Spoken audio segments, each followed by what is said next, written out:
উত্তাল সমুদ্রের নোনা জল আর বারুদের গন্ধ মাখা এক দীর্ঘ মিশন শেষে ঘরে ফিরছে বিশ্বের সব থেকে শক্তিশালী লৌহদানব ইউএসএস জেরার্ড ফোর্ড। কিন্তু এই ফেরা কি শুধু জয়োল্লাস, নাকি এর পেছনে লুকিয়ে আছে কোনো বড় বিপদের সংকেত? একদিকে ভেনেজুয়েলার গহীন জলসীমায় রুদ্ধশ্বাস অভিযান, অন্যদিকে লোহিত সাগরে ইরানের সাথে যুদ্ধের দামামা। পেন্টাগনের এই তুরুপের তাস কি সত্যি সফল? অথচ এর মধ্যে খোদ ওভাল অফিসে বসে পুতিনকে তুলোধনা করলেন ডোনাল্ড ট্রাম্প। পুতিনের সহায়তার প্রস্তাব এক ঝটকায় নাকচ করে দিয়ে ট্রাম্প কেন বললেন, আগে নিজের যুদ্ধ থামাও। আর ঠিক যখন আমেরিকার রণতলে বন্দর অভিমুখে, তখন ইরান আকাশে উড়িয়েছে তাদের রহস্যময় ফিফথ প্রজন্মের যুদ্ধ বিমান, যা নাকি টেক্কা দিতে পারে আমেরিকার শ্রেষ্ঠ অহংকার F-35 কে।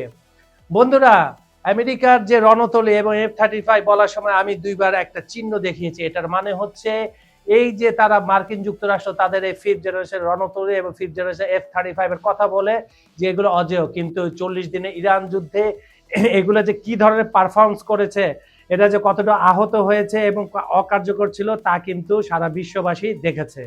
বিশ্ব রাজনীতির দাবার বোর্ডে এই মুহূর্তে ঠিক কি ঘটছে? ওয়াশিংটন, মস্কো আর তেহরানের এই ত্রিমুখী লড়াই কি তৃতীয় বিশ্বযুদ্ধের পূর্বাভাস?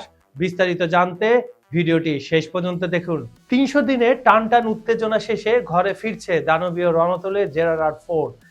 টানা 300 দিন উত্তাল সমুদ্রের পানি আর বারুদের গন্ধমাখা এক দীর্ঘ অধ্যায় শেষে অবশেষে ঘরে ফিরছে বিশ্বের সর্ববৃহৎ এবং অত্যাধুনিক বিমানবাহী রণতলী ইউএসএস জেরার্ড ফোর্ড।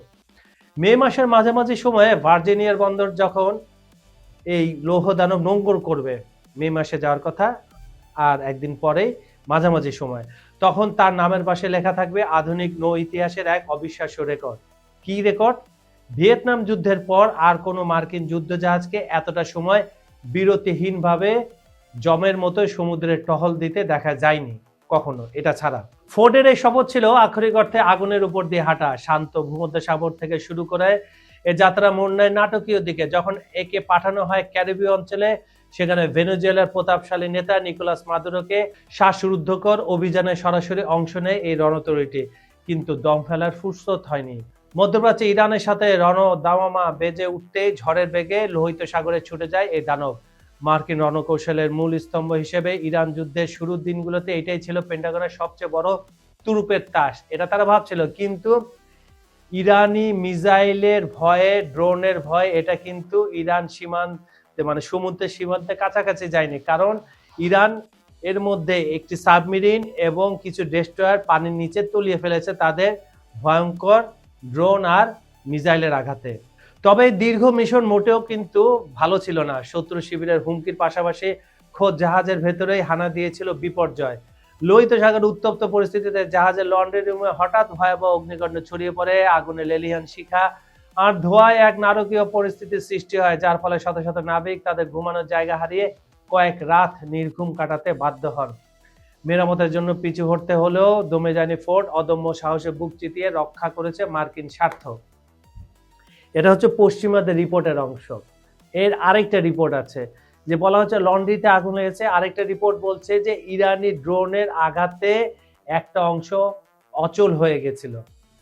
প্রায় 600 নাবিক তাদের কেবিনে ঘুমাতে পারছিল না, ওই অংশটা ধ্বংস হয়ে গেছিল। প্লাস হচ্ছে কয়েকশো নাবিক আহত হয়েছিলেন। এটাকে ঢাকার জন্য দ্রুত সেটা সরিয়ে নেওয়া হয় ওমানের কোনো এক বন্দরে, সেখানে মেরামত করে আবার নিয়ে আসা হয়। যখন দেখা যাচ্ছে যে এটা আগের মতো কার্যকর না, তখন এটা ফাইনালি তার ঘাঁটিতে ফিরে যাচ্ছে।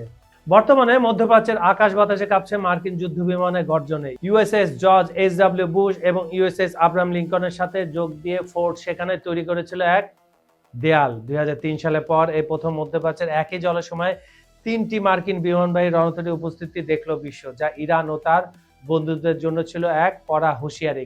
কিন্তু ইরান সেটা মোটেও পাত্তা দেয়নি। মার্কিন যুক্তরাষ্ট্রের প্রতিরক্ষা সচিব পিট হেগসেথের ভাষায় পরিস্থিতি এতটাই জটিল ছিল যে ফোর্ডের মিশন বারবার বাড়াতে তারা বাধ্য হয়েছিলেন। যদিও 1973 সালে ইউএসএস মিডওয়ে 332 দিন সমুদ্রে থাকা সর্বকালের রেকর্ডটি এখনো অক্ষুণ্ণ রেখেছে, তবে আধুনিক প্রযুক্তি নির্ভর যুদ্ধের যুগে ফোর্ডের এই 300 দিনের নিরবিচ্ছিন্ন লড়াই এক অনন্য নজির। একরাশ ক্লান্তি আর বীরত্বের গৌরব নিয়ে এই রণতলী এখন তার চিরচেরা বন্দরের অপেক্ষায় রয়েছে। এদিকে পুতিনের প্রস্তাবের মুখে ট্রাম্পের হুঙ্কার, আগে নিজের যুদ্ধ থামান। ওভাল অফিস থেকে সরাসরি রাশিয়ার প্রেসিডেন্ট ভ্লাদিমির পুতিনকে স্পষ্ট বার্তা দিলেন ডোনাল্ড ট্রাম্প। ইরান ইস্যুতে পুতিনের সহায়তার প্রস্তাবকে কার্যত এক ঝটকায় ফিরিয়ে দিয়ে ট্রাম্প মনে করে দিয়েছেন রাশিয়া নিজের ঘর সামলানো এখন বড় চ্যালেঞ্জ। বুধবার প্রায় 1.5 ঘন্টা ধরে দুই ক্ষমতাধর রাষ্ট্রপ্রধানের মধ্যে রুদ্ধশ্বাস ফোনালাপ চলে। আলোচনার কেন্দ্রবিন্দুতে ছিল মধ্যপ্রাচ্য পরিস্থিতি এবং ইরানের ক্রমবর্ধমান পরমাণু সক্ষমতা। কেলমিন সূত্রে খবর, পুতিন নিজেই ইরান ইস্যুতে মধ্যস্থতা করার এবং তেহরানের সমৃদ্ধ ইউরেনিয়াম মজুদ নিয়ে বিরোধ নিষ্পত্তিতে ওয়াশিংটনকে সহায়তা করার প্রস্তাব দেন। তবে ডোনাল্ড ট্রাম্প তার স্বভাবসুলভ ভঙ্গিতে পুতিনকে থামিয়ে দিয়েছেন। ওভাল অফিসে দেওয়া এক সাক্ষাৎকারে ট্রাম্প সরাসরি বলেন, তিনি সহায়তা করতে চান, কিন্তু আমি বলেছি আমাকে সহায়তা করার আগে আপনার নিজের যুদ্ধ শেষ করতে হবে। ট্রাম্পের এই মন্তব্য কূটনীতিক মহলে ব্যাপক চাঞ্চল্য সৃষ্টি করেছে। তিনি বুঝিয়ে দিয়েছেন, ইউক্রেন যুদ্ধের সমাধান না হওয়া পর্যন্ত রাশিয়ার কোনো আন্তর্জাতিক মধ্যস্থতাকে ওয়াশিংটন গুরুত্ব দিচ্ছে না। আলোচনার গুরুত্বপূর্ণ পয়েন্টগুলো এক নজরে যদি আমরা দেখি তাহলে হবে ইউরেনিয়াম বিতর্ক। পুতিন ইরানের ইউরেনিয়াম সমৃদ্ধকরণ প্রক্রিয়ায় যুক্ত হয়ে একটি সমঝোতায় আসার প্রস্তাব দিয়েছেন। আর ইউক্রেন ফ্লেক্সিবিলিটি হচ্ছে ট্রাম্পের দাবি, পুতিনের সাথে কথা বলা মানে হয়েছে ইউক্রেন সংঘাতের একটি সমাধান খুব দ্রুত আসতে পারে। অস্থায়ী যুদ্ধবিরতি হচ্ছে দ্বিতীয় বিশ্বযুদ্ধ জয়ের বার্ষিকী উপলক্ষে পুতিন ইউক্রেনে একটি সামরিক যুদ্ধবিরতি প্রস্তাব দিয়েছেন বলে ক্রেমলিন নিশ্চিত করেছে। মধ্যপ্রাচ্য সংকট, শুধু ইরান নয়, মধ্যপ্রাচ্যের সামগ্রিক যুদ্ধবিরতি নিয়েও দুই নেতার মধ্যে দীর্ঘ আলাপ হয়েছে। কিন্তু নেপথ্যে অন্য সমীকরণ। ট্রাম্পের এমন কড়া অবস্থানের পেছনে রয়েছে ইরানের উপর তার কঠোর নীতি। এর আগেও তিনি ঘোষণা করেছেন নতুন কোনো পরমাণু চুক্তি না হওয়া পর্যন্ত ইরানের উপর নৌ অবরোধ বহাল থাকবে। অন্যদিকে হরমুজ প্রণালীতে 2,000 জাহাজ 20,000 নাবিক আটকে পড়া এবং বিশ্ববাজারে তেলের দামের ঊর্ধ্বগতি ট্রাম্পকে তড়িঘড়ি কোনো সিদ্ধান্তে পৌঁছাতে বাধ্য করেছে। ট্রাম্পের এই আগে নিজের যুদ্ধ থামান শর্তের পর পুতিন ইউক্রেন ফ্রন্টে কোনো বড় ছাড় দেন কিনা। বিশ্ব রাজনীতির জল যে এখন ওয়াশিংটন, মস্কো, তেহরান অক্ষের উপর দিয়ে গড়াচ্ছে তাই ফোনালাপে স্পষ্ট। এদিকে আকাশপথে ইরানের নতুন চমক, চ্যালেঞ্জের মুখে F-35 প্রতিরক্ষা প্রযুক্তিতে ইরান আরো একবার বিশ্বকে তাক লাগিয়ে দিল।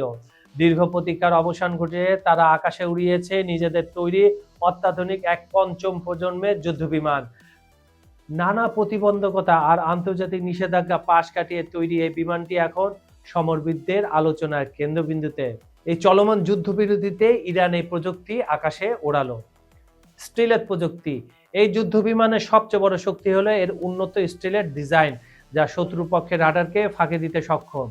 উন্নত সমরাস্ত্র, বিমানটি খুবই আধুনিক এবং এটা আকাশ থেকে আকাশ এবং আকাশ থেকে ভূমি মিসাইল বহনে সক্ষম, যা একে একটি বিধ্বংসী যুদ্ধ যন্ত্রে পরিণত করেছে।